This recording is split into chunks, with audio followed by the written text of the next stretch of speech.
Hello students. ये question JEE main 2025 में पूछा गया था जो कि फ्लूइड मैकेनिक्स चैप्टर से है, या हम लोग कह सकते हैं मैकेनिकल प्रॉपर्टीज ऑफ फ्लूइड से है।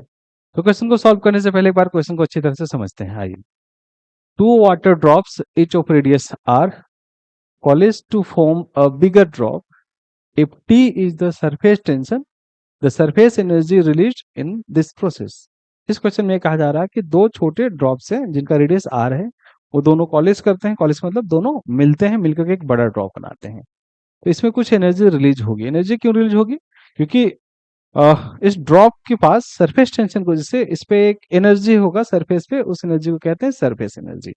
ठीक है, वो सरफेस एनर्जी कम हो जाएगा, दैट्स वाई कुछ एनर्जी रिलीज होगा, उस एनर्जी को हमें निकालना है। आइए हम लोग सॉल्व करते हैं क्वेश्चन को। ऐसा है, एक ड्रॉप है जिसका रेडियस आर है, एक ऐसा ही ड्रॉप है जिसका रेडियस आर है। ठीक है, ये दोनों मिलते हैं और मिलने से एक बड़ा ड्रॉप बनाते हैं जिसका रेडियस मान लेते हैं कि कैपिटल आर है। ठीक है, सरफेस टेंशन की वजह से सरफेस पे एनर्जी होता है। पी को हम लोग कह सकते हैं कि पी क्या है? Surface energy per unit area. Surface tension को ऐसे डिफाइन किया जा सकता है, surface energy per unit area. ठीक है, इसका अगर एनर्जी निकालना है तो हम लोग कैसे निकाल सकते हैं इसका एनर्जी? इसका सरफेस एरिया कितना है? 4 पाई r² और टेंशन से मल्टीप्लाई कर देंगे, सरफेस टेंशन से मल्टीप्लाई कर देंगे। ठीक है, लेकिन ऐसा ऐसा दो है तो दोनों के लिए हम लोग क्या करना होगा? फिर से 2 से मल्टीप्लाई करना होगा। ठीक है, ये इनिशियल एनर्जी निकल गया, सरफेस एनर्जी। अब इस वाले में जब ये दोनों मिलकर के एक बड़ा ड्रॉप बना दिए हुए तो इसका एनर्जी निकाल दे। इसका एनर्जी कैसे निकलेगा? मान लेते हैं इसका एनर्जी को हम लोग कह रहे हैं ई फाइनल, इसे कह रहे थे ये इनिशियल। तो 4 पाई r² इंटू सरफेस टेंशन, बहुत सिंपल है। बट यहाँ आर कैसे निकालेंगे? इन दोनों के मिलने की वजह से ही एक बड़ा सा ड्रॉप बना है, तो दोनों का वॉल्यूम क्या होगा? इन दोनों का वॉल्यूम को जोड़ेंगे तो इसके इक्वल आना चाहिए।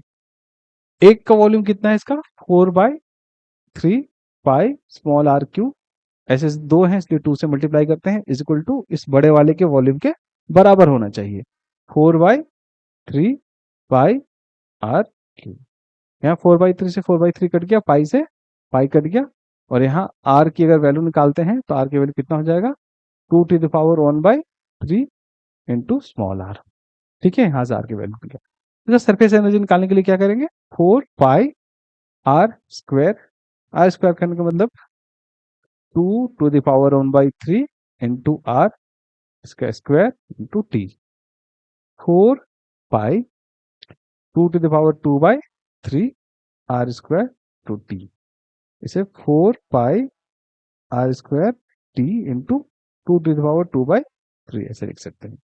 अब इनमें जो एनर्जी में डिफरेंस आया वही हीट के फॉर्म में रिलीज हुआ होगा। यहाँ से जो एनर्जी कम हुआ होगा वो कहाँ गया होगा? हीट के फॉर्म में रिलीज हुआ होगा। तो जो एनर्जी में डिफरेंस है वो रिलीज हो गया। ये एनर्जी ऑब्वियस सी बात है कम होगा और ये एनर्जी ज्यादा होगा, इसीलिए एनर्जी रिलीज होगा।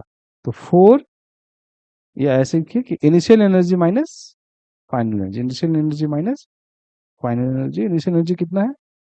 4 पाई r² T into 2 plus sorry minus 4 पाई r² टी 2⁻3/2/3। ठीक है, यहां से क्या क्या कॉमन निकलने वाला है? 4 पाई r² इंटू टी, 4 पाई r² इंटू टी कॉमन, यहाँ 2 और यहाँ जो बचा वो कितना? 2⁻2/3। देखिए ऐसा कौन सा ऑप्शन मैच कर रहा है? तो ये सेकंड ऑप्शन मैच कर रहा है।